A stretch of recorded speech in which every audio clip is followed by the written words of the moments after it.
Hello, welcome to Rules of Engagement. I'm Adam, and I'm very excited because tonight I have two very special guests, Allison and Teresa. Allison, why don't you tell us a little bit about you, who you are, and then Teresa, it'll be your turn. Okay, well, some of you might know me as World Harmony. That's my handle on Twitter. I've had that for like 9 years. And you might know me on Snapchat as World Harmony. And some of you might know me as the Keto Health Project. That's my fitness handle. And my main focus has been on dealing with social conflict. And that's my World Harmony project thing. So that's, I talk a lot about that, and it kind of fits in with the issue with disability and rules of engagement, because it's about how we treat one another, and how we interact. So that's my main focus. Yeah, I thought of a new tagline for this show instead of how to act around people with disabilities, because that's so wordy.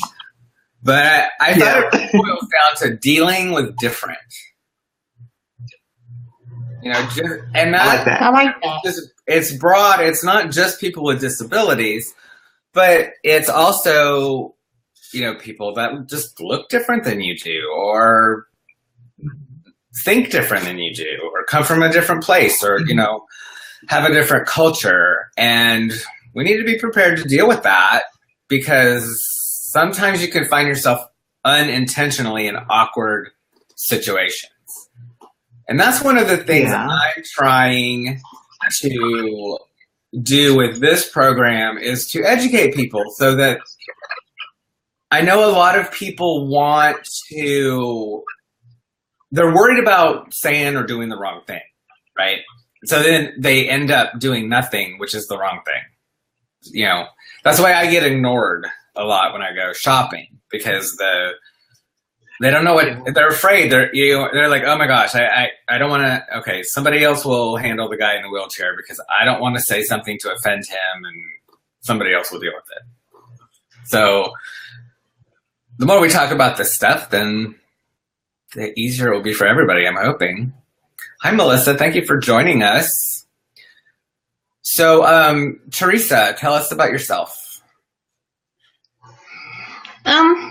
Hello, my name is Teresa, and some may not know me on Snapchat. Some of you may not know me on World Harm on Twitter. Some of you may not know me. Some of the times I don't know me. So, no, I'm just not one of those computer people. And but I do like to get involved in things wherever I can. And, I would like to thank Adam for making me a part of this. I'm more than happy to do it. And, I like his title, Dealing with Difference. And I think that's awesome for him to come up with that. I really like that. And I'm here to help in any way that I can, make awareness in any way that I can. Great. Well, I'm excited. So, so you live in Vegas, right? Yes. Okay. Now, I've been to Las Vegas a couple of times, and I know you don't live on the Strip. I'm sure everybody thinks you live in Vegas and you live on the Strip, but I know that's not how it really is. I used to live in San Francisco, but not at Fisherman's Wharf. Okay. But I'm wondering, what are some things that you encounter on a regular basis, frequently enough that it's, you kind of almost expect it to happen? And what can people do to help make that better? I have my own example to start us off. The one thing that I've noticed is that people don't pay attention to where they're walking. And that's just a problem in general. Mm-hmm. They got their eyes on their phones, right? Well, if you bump into somebody, that's one thing. But if you bump into me in my chair, then we've got a bigger collision happening there. So watch where you're going. That's my tip.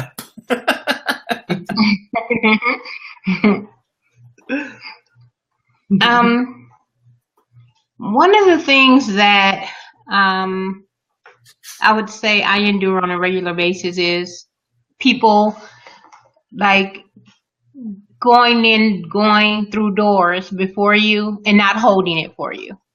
They go in and just let the door close. And you know, like me myself, even with me being on a walker, on a rollator, you know, I sometimes hold the door, you know, for whomever. If I'm going in and I see someone's behind me, you know, I myself hold the door for them, you know, but I've had many people that goes through the door. My walker is very visible. And so just the walker itself lets you know that I have some type of problem with walking. So why wouldn't you take a couple of seconds to hold the door? But they'll just go in and just let the door close, and you know, it's really unbelievable. Yeah, I find that too. Yeah. Have you ever noticed people like even speeding up their walk so that they have more time to get through the door before you get there? Yes. Yes. I've had that happen too. I'm like, whoa, slow down, dude. I'm not gonna, you know, go. I'm not gonna chase you down in my chair. Yeah, but okay, so that's a good one, and that should be an obvious one. I would hope that. I think we used to do a better job of that, holding doors open for people and such. I don't know when that kind of stopped, but I think we should bring it back. Yeah, definitely. Definitely. Yeah. So, okay, so one thing you can do to help everybody is hold the door open. If you see someone coming up behind you, hold the door open. It might cost you 10 seconds out of your day, but you have really made that person's day a lot better just by simply holding the door open. Doors hold it for everybody. Yes, exactly. Doors are hard. Doors are tricky. Yeah. In a wheelchair, it's tricky. I can imagine in a walker as well, you know, because you have to deal with the pivot of the door, the weight of the door. Some doors are really heavy, and then some of the doors have kind of a resistance built into them, I guess, so they can auto close or something. But you got to like pull on the door, right? That's hard to do for me. I can do it, but it's interesting. I was at a bank, a small branch, and they had glass doors. And for some reason, glass doors are the worst for me. I don't know if it's because I'm afraid I'm going to run into them and break them. I don't know. But they were heavy, and I was trying to open the door and get my chair through without hitting the other door. And I was struggling. And there are people in the bank, they're kind of looking. Wow. Mm-hmm. And then finally, one of the customers that was sitting there, he was looking around like, isn't anyone at this bank gonna, so he jumped up and got the door for me. But, the bank people really should have done that. It would have made me feel a lot more comfortable coming back to the bank. Yeah. But, I don't know if that guy's gonna be there next time. Yeah. So what else?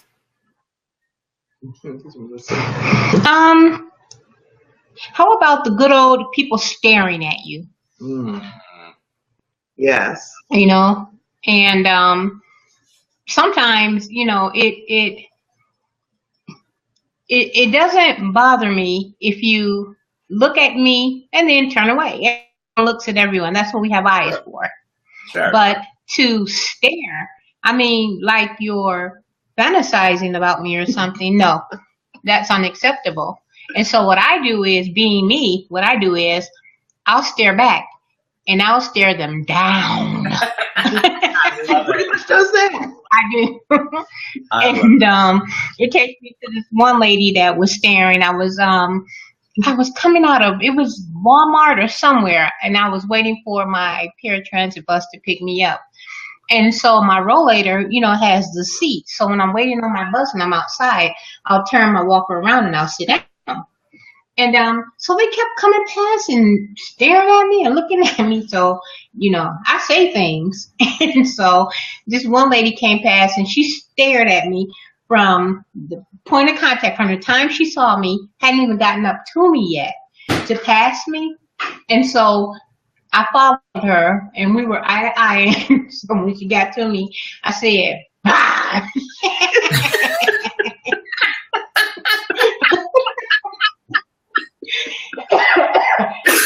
I would scared the crap out of her. You are a riot. How have I not met you before now? Allison has been keeping you a secret. No more. Now I know. I just wanted to let her know that she was looking too long. That's funny. That's funny. Yeah, you know, it's extremely rude, you know, and if you're gonna stare, you know, say, is there anything you need, or don't just stare just to stare. Yeah, it's like she's an object. And I've seen most families walk by and looks at me and then approaches me and engages me in a conversation. You know, that's fine. And if they want to know why I'm in the chair, depending on my mood, I may or may not tell them. You know, I reserve the right to keep that my own business, but I do think that, people stare because they don't know what to do. I think there's something different. What do I do with that? You know, I kind of try to make I've always joked with my husband that I'm invisible in crowds because people just run into me and kiss me. It's always been that way, even before I was using the chair. Well, now that because I'm short, I'm 5'6". Well, now I'm even lower because I'm in the chair. And I was worried that I was going to still be invisible, but no. Now I'm like spotlight coming through, you know. And most people in Houston have been really good about it. I have had a few people like I had trouble getting out of an elevator one time because the gap was just wide enough for my caster to get stuck. And and this lady that was on the elevator was kind of like, it's like, well, you know what? You could have actually helped me get my caster unstuck, and that would have moved you along a lot further. You know, how about give me a little push? All right, you know, ask if you can help. Wow. No, it just does. Yeah, so. Yeah, I think just don't be a jerk. That's just number one. Don't be a jerk. I have an example from when we were at a restaurant. Remember, and she took your rollator, like put it way over there. Yeah. Yeah, it's like they want to get it out of the way. But they're not thinking, what if she wants to get up and, you know, I mean, it's just crazy. I haven't encountered that yet because I don't think I've been out to a restaurant in the chair. I don't get out much. Or haven't up until now, recently. So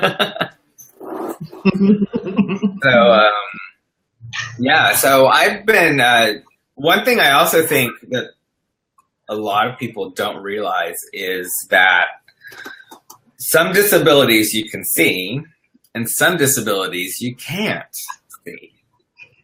Mm-hmm. And because of that, I'm not asking you to treat people with disabilities a certain way. I'm asking you to treat everyone a certain way.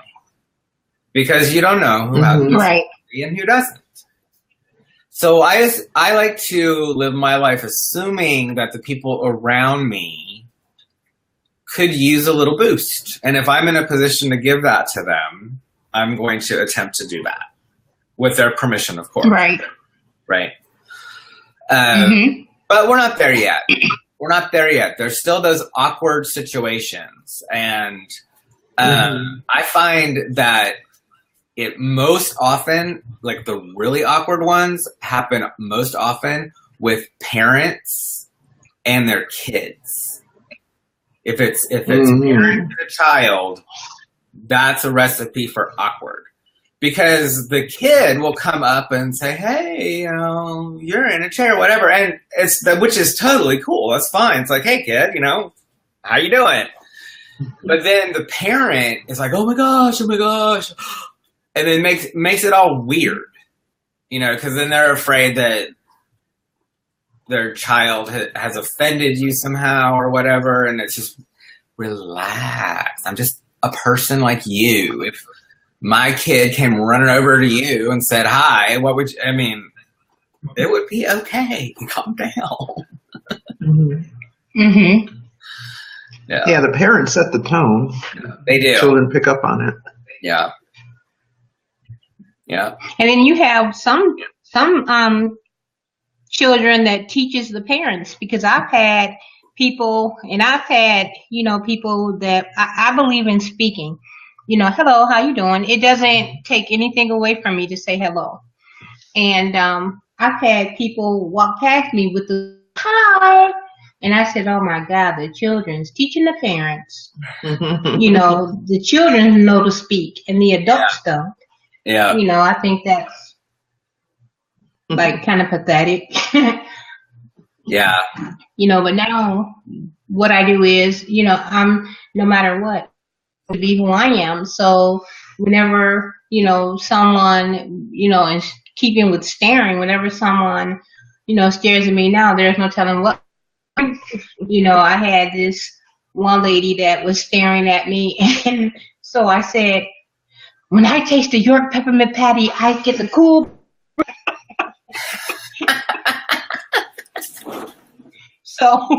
So if they're going to make her, if they're going to stare at her and make her uncomfortable, she's not going to let that happen. Nope, she's going to make them uncomfortable. Yep. Oh, yeah.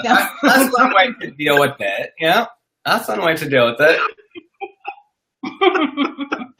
She's going to make some entertainment out of it. Oh yeah, definitely. But people just need to be aware of, not only how they treat people with disabilities, like you said, how they treat anyone. Yeah.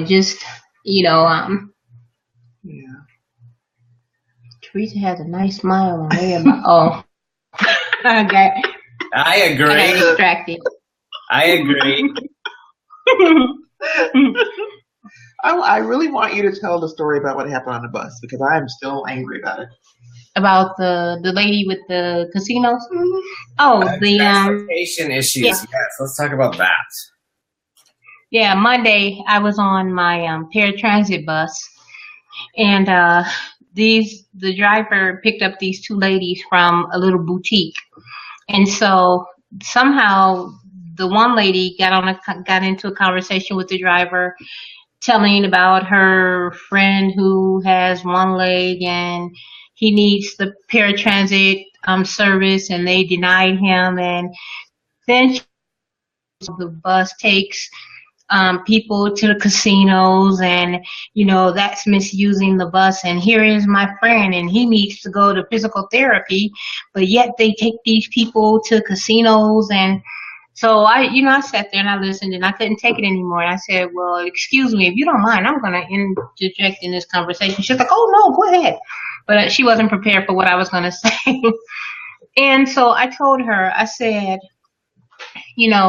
there's nothing wrong with the bus taking people to the casinos. I said, and I'm speaking because I'm one of those disabled people that goes to the casinos. I said, now, it isn't RTC, and it's called RTC. I said, it isn't their business where the bus is taking them. It's the services they provide. I said, in that case, I can say the same thing about the bus picking you up and taking you guys shopping. You just came, we just picked you up from shopping. So what difference does it make whether or not the bus is taking you shopping or to the casino? It's the service that they're providing, not where we're going. They have no control over where we're going. Oh, no, I was just saying that my friend was denied, the service, and I kept, letting her know. And the bus driver is agreeing with you. And because he said, oh, yeah, I picked 2 people up and took them to the casino yesterday. And I told him that's none of his business. You're agreeing with her, but how long is it for you to go shopping? You're coming out of there with bags.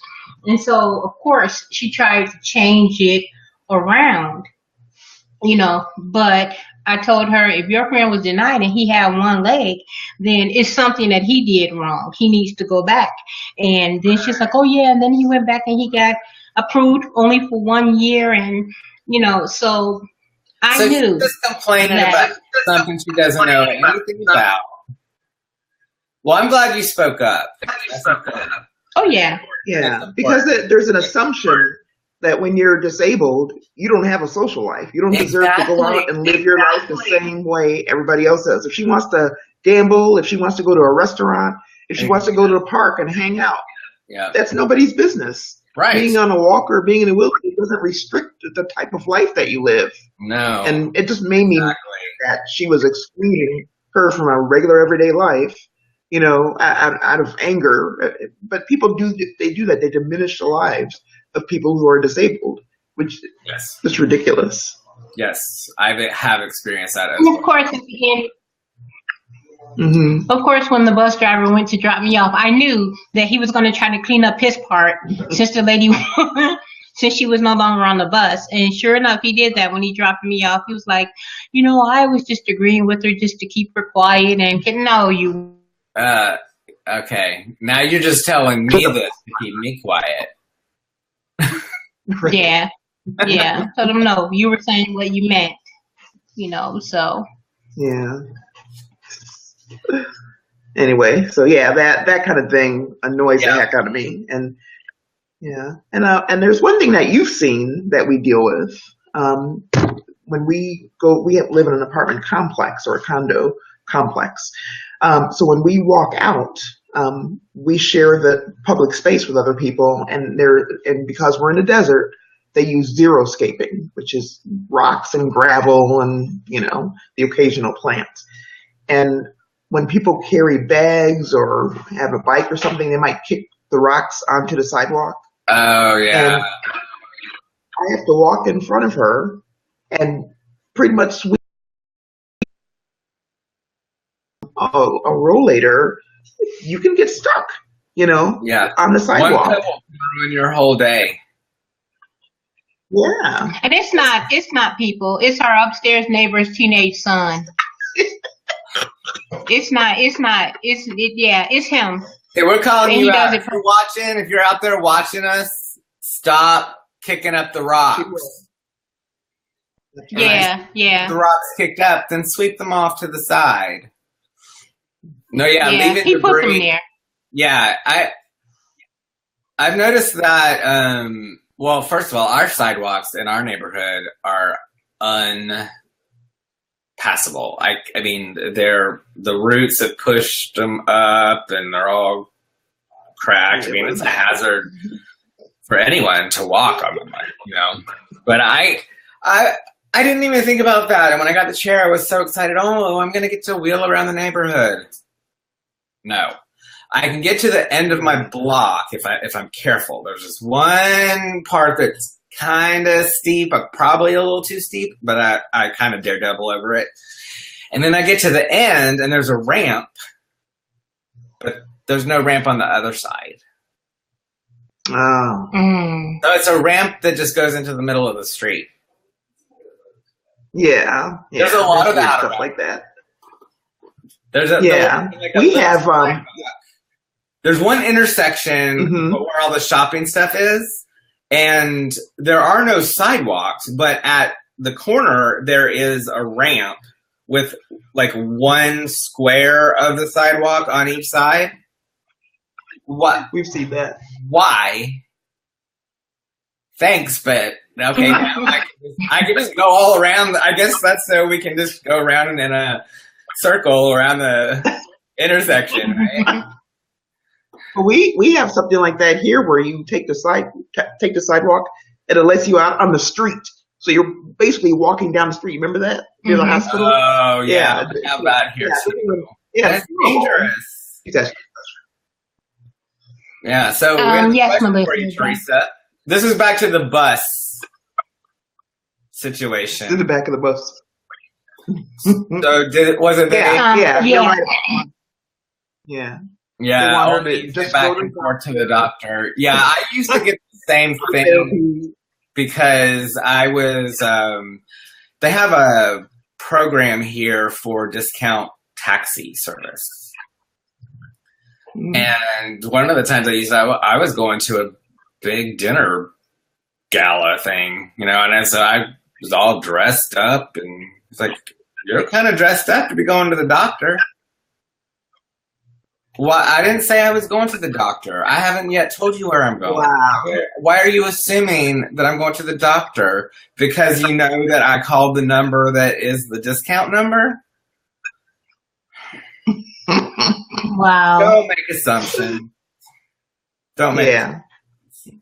Well, we're running out of time. This has been really fun. I've enjoyed having both of you on here. This is great. Thank you so much for your insights. And I want to have you back again. Okay? I want to have you back again later. And because you make me laugh, and I like that. She keeps me laughing, too. Great. Okay, well, thank you for watching. I am Adam, also known as Adam Tilted. Check out Allison on Snapchat, World Harmony, right? World Harmony, yeah. Yeah, World Harmony. We'll get Allison to put her snap code in the comments. Okay. Yeah. And if you have ideas for a future topic, please let me know. You can send me a message or leave that in the comments. And I look forward to seeing you next week.